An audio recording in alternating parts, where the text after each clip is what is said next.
formålet med Stafet for Livet i Hjørring, og hvordan startede det hele? Det er en amerikaner, jeg mener det er 15-20 år siden, han startede tankesættet omkring Stafet for Livet, altså det med, at man har et døgn. Og det hedder Relay for Life, og i resten af verden, i Danmark hedder det Stafet for Livet. Og ideen er jo, eller grundtanken er jo egentlig, at vi forsøger med et 24-timers arrangement at afdække livet for en kræftsyg. Livet, det er lyst om morgenen, okay, det kan være gråvejr, men der er lys og der er mørke, og sådan er forløbet også for en kræftsyg, fordi der er lysestunder og mørkestunder.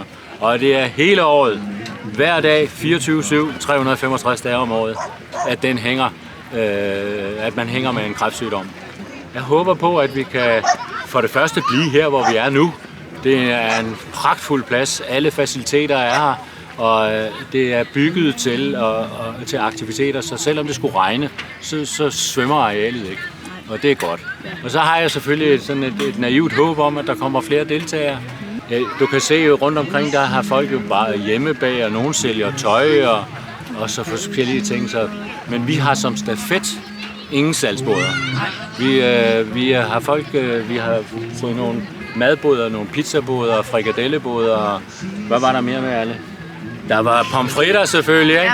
Ja, og det er nogle lokale, der kommer herud, og så laver de, og så giver de et bidrag til stafetten.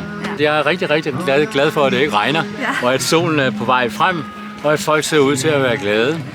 Og så har vi sådan et...